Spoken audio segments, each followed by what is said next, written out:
Welcome to The Explainer. Today, we're diving into a really interesting puzzle. Why one of the most cutting-edge fields in science depends on a command line that's about 50 years old. So here's the big question. We've got these incredible, powerful modern databases, right? Tools designed for massive amounts of information. So why are scientists analyzing incredibly complex genetic data still using a text-based command line from the 1970s? What's the deal with that? Well, it's definitely not about being nostalgic. The answer, it turns out, comes down to two really important things: the almost unimaginable scale of biological data today, and a simple, powerful philosophy for how to handle it. So here's how we're going to break it down. First, we'll tackle the sheer size of the data problem itself. Then, we'll get into the elegant philosophy that offers a solution. After that, we'll see exactly how the tools of the trade talk to each other. And finally, we'll understand why this whole approach is just so essential for bioinformation. Okay, first things first. Let's really try to get our heads around the scale of this data challenge in modern biology. I mean, it is a true deluge. We are talking about a genuine data explosion. Before about 2008, sequencing a genome was this huge, expensive undertaking. But then next-generation sequencing came along, and the costs just plummeted. That opened the floodgates. Biological databases started swelling exponentially. We're talking petabytes of data now. That's a scale where something like a spreadsheet just doesn't even stand a chance. And it's not just about the sheer volume, it's the complexity, too. A single analysis might need to chain together dozens of different, highly specialized programs. So your final result ends up resting on this kind of rickety scaffold of processing steps. And when something goes wrong in the middle of that, trying to trace the error back to its source can be an absolute nightmare. So we've got a massive, complex data problem on our hands. And the solution, kind of surprisingly, comes from a way of thinking about software that was born back in the 1970s.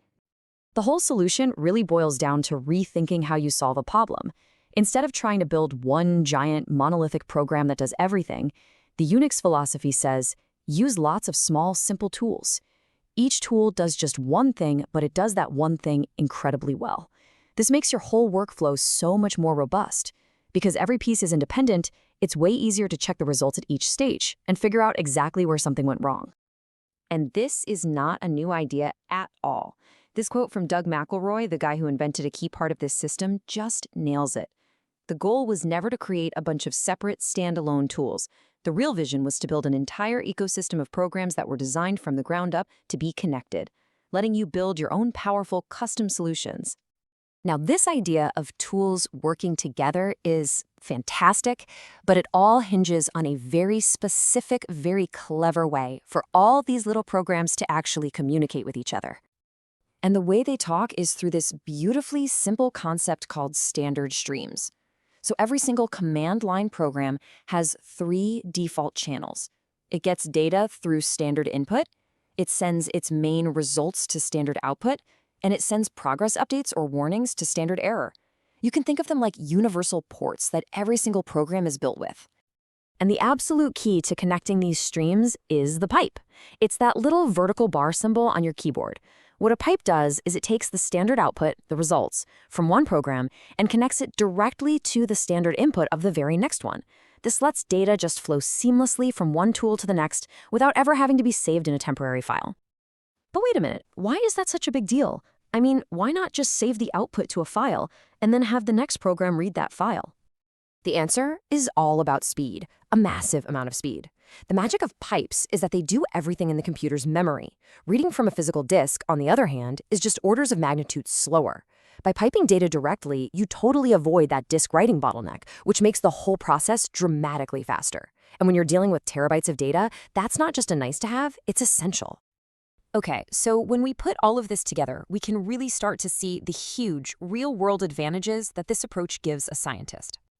I mean, the benefits are huge. It's way faster because you skip all those slow disk operations. It's incredibly flexible. If you don't like one tool, you can just swap in another.